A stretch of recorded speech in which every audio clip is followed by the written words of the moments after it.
Hey guys, this is James, the non-professional, back with another episode of Draw. And today we're doing Tony Stark's Iron Man. So it's Iron Man without the mask, but he does have the helmet on, just the face plate is taken off there. And it's a profile. I like to do profiles from time to time, just as I reiterated in my previous videos, because profiles give you a good sense of where things should be, the proportions of things. And for those who didn't watch my last video, the head is typically separated into quarters. So the top quarter there, you see that line is going to be the hairline. And the second quarter, that line that juts straight down the middle of the skull there, that's typically where your eyes are going to be. The tip of the nose is going to be the third quarter line. I didn't draw the line in there. And of course, the last quarter is going to be where your chin is, and the mouth is going to fall in that last quarter. So that's a brief refresher on the makeup of the face. But what I wanted to focus really on is how to replicate live action actors into comic book form.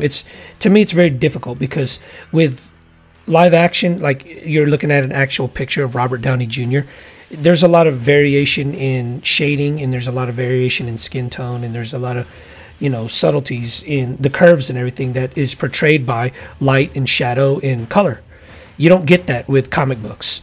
With comic books, it's black or nothing, black and white or nothing, until you go in and of course do the colors. But before you do the colors, all you have is just, well, with pencils you'll have gray and white, and that's all you get. There's very little variations in between, especially if you're doing comic books. Now, I know you can shade in pencil, but that's not what you're going to do in comic books, because you're going to go over your pencil lines with ink. And with ink, it's certainly, solid black or white. You don't get an in-between.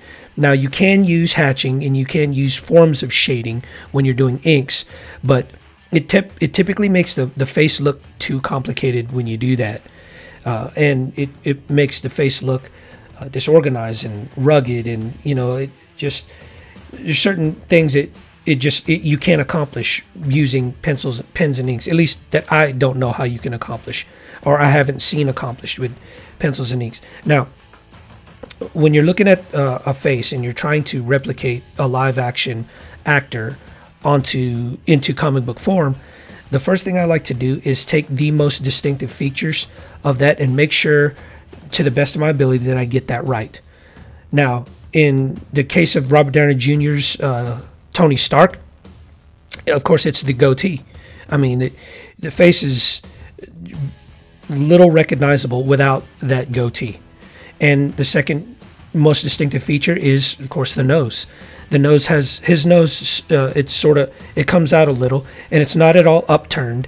It's got a curved tip, and his nostrils, they stretch back pretty far. They're not flared in any way. So that's the typical makeup of Robert Downey Jr.'s face. And I'm convinced that it kind of looks like him, but like I said, it's hard for me to replicate a live action face into a comic book form. I've been toying around with it, this and that, and in the next comic book one that I do, you'll see me try to replicate Taylor Swift's face.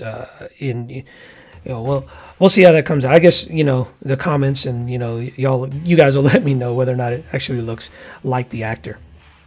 But that's just like with caricatures. If you ever go through and Google characters of any famous person, or any person for that matter, you'll notice that the first thing that they emphasize, the thing that they exaggerate, is the most distinctive parts of their face, because that's how you're going to recognize who it is. You take the most distinctive parts of their face and you emphasize those. You make sure you get those right. And as I said, in the case of Robert Downey Jr.'s Tony Stark, it's the goatee and the nose.